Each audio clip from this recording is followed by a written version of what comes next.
Hello students. जुलाई जो आपकी JEE की परीक्षा है, दैट इज़ जेई इन जुलाई 2020, उसमें हम किस तरह से मैक्सिमम स्कोर करें ये आज जान लेते हैं। इसके लिए मैं बहुत ही बढ़िया प्लान लाई हूँ आप लोगों के पास। बहुत सही प्लान है, खाली आप इसको फॉलो करिए। और अगर आपने इसे फॉलो कर लिया, पूरे जुनून से अगर आपने इसे फॉलो कर लिया, तो स्कोर आ जाएंगे। Let us see the plan. देखिए बच्चों, सबसे पहली चीज़ जो हमें पता होनी चाहिए वो ये कि हम किस दिशा में जा रहे हैं, हम क्या एम कर रहे हैं, हम क्या चाहते हैं, हमारा कोई लक्ष्य है भी या नहीं, कोई एम है या नहीं। ब्लाइंडली पढ़ते जाने से कुछ नहीं होगा। पढ़ने की भी एक स्ट्रैटेजी चाहिए। Many of you are so talented, लेकिन सिर्फ टैलेंट होने से कुछ नहीं होता। बहुत टैलेंटेड स्टूडेंट्स भी अच्छा स्कोर नहीं ला पाते। अननेसेसरी कंटिन्यूअस हार्डवर्क से भी कुछ नहीं होता। स्मार्ट वर्क भी चाहिए। खाली स्मार्टली वर्क किया, सोचा थोड़ा बहुत पढ़ लो, दिमाग पढ़ने के टाइम कहीं भी जाए इससे मतलब नहीं, बस उल्टा सीधा पढ़ लो तो भी नहीं काम होगा। उसके लिए एक मेथड चाहिए, पढ़ने के लिए एक सही तरीका चाहिए, और तब रिजल्ट आता है। तो आज हम जिस पे बात कर रहे हैं वो ये कि आप में जो भी टैलेंट है, आप बहुत टैलेंटेड हैं, आपके टैलेंट में आपने क्या स्ट्रैटेजी अप्लाई करनी है। आपके टैलेंट में, आपके पास टैलेंट है, लेकिन उस टैलेंट में आपने क्या स्ट्रैटेजी अप्लाई करनी है जिससे कि आपको रिजल्ट मिल जाए, बहुत बढ़िया रिजल्ट मिल जाए। लाइक हम 200 तक अगर स्कोर करने की सोच रहे हैं या 99 परसेंटाइल तक लाने की कोशिश कर रहे हैं या उससे भी ज़्यादा, तो हमें क्या प्लान यूज़ करना चाहिए। How to convert our talent to the desired result. अपने टैलेंट को किस तरह से एक डिजायर्ड रिजल्ट में कन्वर्ट करें। और जैसे केमिस्ट्री में एक रिएक्टेंट होता है, एक प्रोडक्ट होता है, जैसे यहाँ ये रिएक्टेंट है, ये प्रोडक्ट है, तो बीच में कैटलिस्ट डालना पड़ता है और तब प्रोडक्ट बढ़िया बनता है। And that catalyst over here is the correct strategy. So what is that correct strategy that you should know? Now in the strategy, the most important thing in the strategy is organize yourself. Many times I have seen a person plans, okay, we will be starting our preparation from today, and I'll start it at 6 o'clock in the morning, or say 8 o'clock in the morning. And आधा दिन हो जाता है, books ही नहीं मिल रही है, या preparation शुरू कर दिया और and while doing the preparation, while doing the studies, कुछ कहीं रेफर करने का ज़रूरत पड़ा, एंड वो बुक ढूंढते ढूंढते ही 2-3 घंटे बीत गए।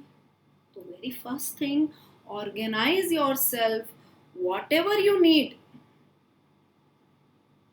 to appear for this JEE 2020, which is in July. You assemble all the books at one place, your books, your textbooks, your multiple choice question book, your daily practice sheets, your worksheets, your past exam papers, your prelim papers, everything at one place, so that you don't waste time in searching that, and after studying keep it back there only. So organize yourself. Second thing, if your aim, whatever is your aim, मानो आपको 99 percentile लाना है, बड़ा बड़ा सा एक paper पे लिख के just paste it on the study table. Write it on a page and just paste it on the study table that this is your aim. Okay? Next thing is, how many days do we have? we have 40 days. 40 days not for 18 July, but today is 30th May when I am recording this. Even if you start from 31st of 1st, then also by 10th of June, approximately, as in when you start, you have 40 days, but exams are from 18 July. We'll see what is to be done in the remaining days, but first our 40-day plan. In the 40 days plan, each day, each and every day, we are giving 8 hours to preparation. And these 8 hours are from Monday to Saturday, which will be distributed into physics, chemistry, maths. But एक बात ध्यान रखना, chemistry daily आधा घंटा करना ही है. Daily half an hour fix for chemistry, irrespective of daily 8 hours में chemistry को कितना टाइम दिया गया है, irrespective of that daily half an hour chemistry. Because chemistry सबसे ज़्यादा स्कोरिंग होगा आपके लिए, और इसमें बहुत सारी ऐसी चीज़ें होंगी जो याद रखनी होंगी. Topics like biomolecules, polymers, chemistry in everyday life, P block, S block, hydrogen, need a lot of learning. So just go on reading them, go on reading them, go on reading them, daily half an hour, go on reading them. So it will be never washed out of the memory, and that's the only way to score in it. And from these topics only, the names which I took, there will be around 7 to 8 questions. If 8 questions, it is 32 marks. 7 questions is 28 marks. And you don't have to do any solving here. You have to just take the answer. If you have read that line from your state board book or NCERT book, you are done with it. You know the answer. No calculations required. So daily half an hour for those topics like polymers, biomolecules, chemistry in everyday life, P block, S block, hydrogen, DF block, etc. All theory type topics are to be done in that half an hour daily. Next, for test I have kept 4 hours daily, in which 3 hours are given to a full length test. Test 4 hours daily, in which 3 hours are given to one full length test, and remaining 1 hour, this is optional, this is not compulsory.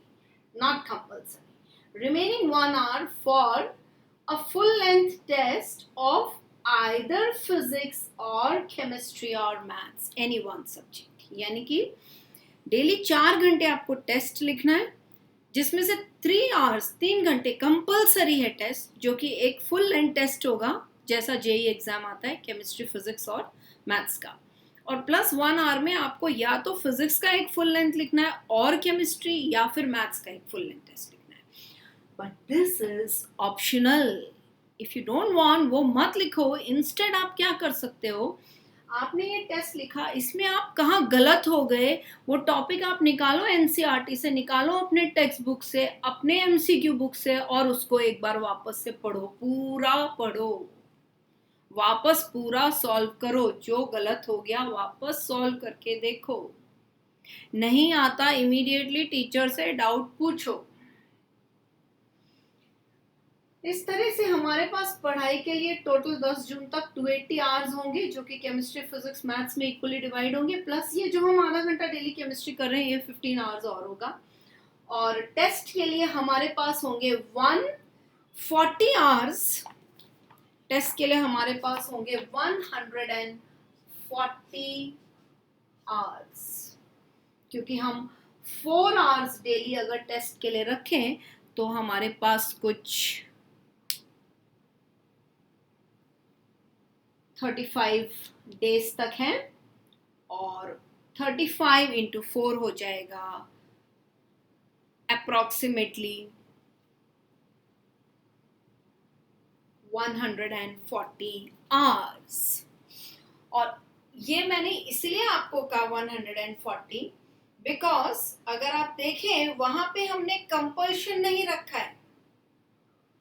अगर आप ध्यान दें तो हमने compulsion नहीं रखा है आपको डेली डेली आपको 4 आवर्स लिखना ही है, ये कंपल्शन नहीं रखा है, इसलिए मैं रुकी कि भाई 140 आप पकड़ के चलो, बाद में आप जितना भी सॉल्व करो। ओके, अब ये पूरा एग्जीक्यूट करने के लिए प्लान क्या दिया है मैंने, वो प्लान देख लेते हैं, क्योंकि इस प्लान के बिना तो कुछ होगा ही नहीं। तो प्लान सबसे इंपॉर्टेंट है, प्लान को देख लेते हैं। देखिए, सब्जेक्ट आपके Monday, Tuesday, Wednesday, Thursday, Friday, Saturday, Sunday, ये डेज हो गए। सब्जेक्ट कैसे डिवाइड किए? Monday, suppose physics you are doing for 4 hours, then maths you are doing for 4 hours, and you are writing an exam which is a past year paper, PYP, past year paper, past year paper, which can be 2016 paper, 2017, 18, 19, 20, 2015, whatever. Start from the past, the previous paper first. That is, you take 2015 first. Don't go to 2020, because as and when we come towards 2020, the difficulty level of the papers will increase. So let us start from simple, and in the process of learning that, moving from simple, we will move to the most difficult. Then similarly, Tuesday, I have divided into physics, chem, maths, and so on. You can just read it, you can understand here. On Monday, if you are writing a past year paper, then Tuesday you are writing a prelim exam paper, which is given by us, or it can be obtained from so many sources, or whatever your respective teachers are giving. Just go ahead with that. Teachers आपके लिए दिन रात मेहनत कर रहे हैं, just make use of it. Wednesday again a past year paper, Thursday a prelim exam paper, again Friday a past year paper, Saturday a past year paper. Sunday कुछ मैंने नया लर्न करने के लिए टाइम नहीं दिया है. Sunday is only to do the revision and correction. Correction किसका? ये आपने 6 पेपर्स लिख दिए, 1 2 3 4 5 6 papers you have written. Just do its correction, because wherever you have gone wrong, ये जो भी आपने गलत किया है, वो खोपड़ी में गलत ही नहीं रह जाना चाहिए. Just rectify the errors. Correction करो, बिना करेक्शन के आपकी गलती रेक्टिफाई नहीं होगी. जब तक आपकी गलती रेक्टिफाई नहीं होगी तो मार्क्स इंक्रीज नहीं होगा, वो एक की जगह रुक जाएगा. मानो आपको 100 में से 40-50 आ रहा है, 40-50 पे ही रुक जाएगा. लेकिन अगर आप ये करेक्शन करते गए तो 50 का 55 होगा, 60 होगा, 65 होगा, 70 होगा, and so on. Now let us see subjects, how to prepare the subjects. Chemistry, as I wrote, it is the most scoring, and believe me, it is. You all know it is. It is the most scoring subject. It's government textbook, it's NCERT textbook. Just go on reading. Read. एक पन्ना, एक word, एक line. Just read. उसका index question, उसके solve example, exercise सब करो. और फिर MCQ जो आपको बुक प्रोवाइड किया है, जो आपको डेली प्रैक्टिस शीट दिया है, उसको कंप्लीट करो. Obviously, don't do questions like define the following, write a short note on. Such questions do not come in JEE. So obviously, we will be focusing on conversions, identify ABCD, give reasons, and objective type questions will be tackled. Maths में देखो ये fixed है. मैंने actually ये यहाँ क्या लिखा है कि कौन से आपके कैटेगरी से, टॉपिक से कितने क्वेश्चन आते हैं. बहुत अच्छा डिवीजन दिया है मैथ्स का, तो बहुत ही वंडरफुल डिवीजन है. Coordinate geometry 5 questions, calculus 8 questions, trigonometry 2 questions, algebra 9 questions, and others जो भी बच गया उसमें से 1 क्वेश्चन. तो डिपेंडिंग ऑन आपको कितना स्कोर करना है, पहले आप उस एरिया पे पूरा फोकस करिए. उतने क्वेश्चन पहले देखिए, आपको जितना चाहिए वो राइट हो गए. सपोज आपने कैलकुलस पूरा करा अच्छे से, 8 क्वेश्चंस हैं, 8 4 32 मार्क्स इधर ही हो गया. तो अब यहाँ मैंने 30 क्वेश्चंस नहीं लिख लिया है, because according to the latest NTA guidelines now there will be only 25 questions per subject in the JEE Mains. So total 75 questions will be there. अब ये इज्जी क्या है? Easy, what is this easy? What is this easy? Now this easy is stats है आपका, sets and relations है आपका, mathematical relation है आपका, पैराबोला है, हाइपरबोला है, इंडेफिनाइट इंटीग्रल है, हाइट एंड डिस्टेंस है. इसको तो छोड़ना ही नहीं है, तो इजी है, बहुत इजी है. उसमें से 4-5 क्वेश्चन आएंगे ही, तो वो फिक्स्ड, वो marks fixed. And while solving, just go on solving your MCQ book and the daily practice papers. Just go on solving. Then comes physics. We divide it as the main thing which we are dividing is the current, electricity and EMI. इस order में पढ़ेंगे, हाँ, इसी order में पढ़ना है. ये मैंने ऑर्डर नहीं दिया है, मैंने सिर्फ डिस्ट्रीब्यूशन ऑफ क्वेश्चंस दिया है, नंबर ऑफ क्वेश्चंस. ऑर्डर आप डिसाइड कर सकते हैं, हाँ, पर जो भी आप उसमें से ले उसमें सब खत्म कर देना. सबसे पहले current, electricity and electromagnetic induction, then we'll go to electrostatics and magnetism, then we'll do optics and we'll do modern physics, then thermodynamics and heat, and in the end we will do mechanics. Mechanics पे बहुत बहुत बहुत focus कभी तभी करना जब आपको 300 cross करना है, नहीं तो पहले ये टॉपिक्स पे ज़्यादा फोकस करना, तो भी आपका स्कोर बहुत अच्छा आएगा फिजिक्स में. Now children, after doing so many preparations, our strategy while writing the exam should be very correct. If our strategy while writing the exam is not perfect, then also we will not be able to solve. So what strategy shall we follow to write our exam that you see? When you appear for your JEE exam, whether the exam which is conducted at the class or the exam which is final, that is in July 2020, whenever you are writing any exam, be it past year paper, the preliminary exam paper or the final exam, remember, start from chemistry. Start from chemistry. Why? Paper comparatively आसान होता है, बहुत scoring होता है और जल्दी complete होता है. मान लीजिए आपके पास जेईई पेपर लिखने के लिए chemistry, physics, maths 25 questions each, total 75 questions you want to answer in 3 hours. Now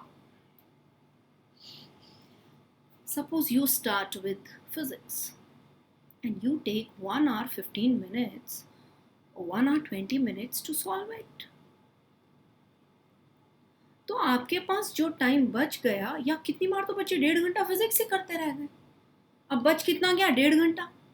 complete कितना हुआ? 1.5 आवर. 1.5 आवर में अचीव्ड क्वेश्चंस 25. 1.5 आवर बाकी है और उसमें रिमेनिंग क्वेश्चंस 50. माय गॉड, ऐसा सर चकराने लगेगा. Suppose you start with maths and say you're good at maths, so still if you give 1 hour 10 minutes, 1 hour में तो नहीं होगा, 1 hour 10 minutes suppose you give to maths again, और suppose you give 1 hour also, चलो ये भी मान लेते हैं 1 hour, तो बाकी 2 सब्जेक्ट के लिए 1 hour ही है, इक्वल है,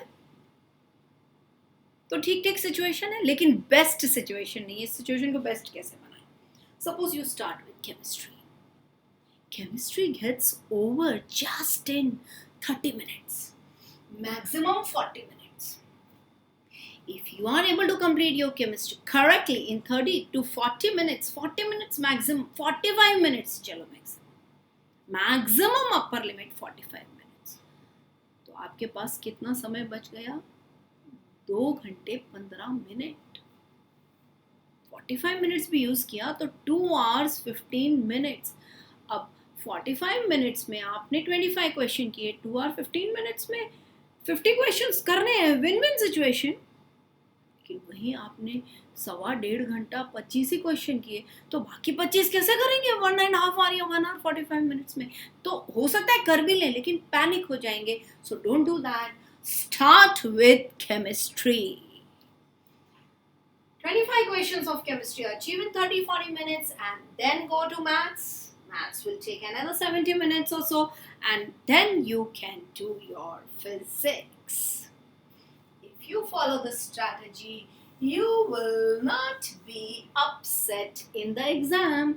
And exam में upset बिल्कुल नहीं होना है. exam एकदम calm, cool, alert, attentiveness, concentration के साथ लिखना है. अगर थोड़ा भी टेंशन आया तो ये सारे वर्ड्स जो मैंने बोले ये सिर्फ वर्ड्स रह जाएंगे and you will not be able to follow them. So don't be panic. Take it easy. And most important things which a child should follow is be disciplined, have faith in yourself, don't compare yourself with others, compare with yourself, do daily improvement, appreciate yourself for the daily improvement that you are doing.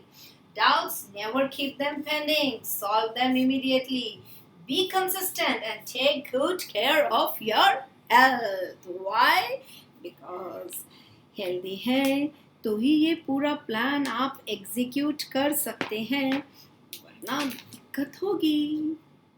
So children, with this, I end my discussion on how to go for your preparation with respect to the coming July JEE 2020. A complete plan which I have given, hope it helps you.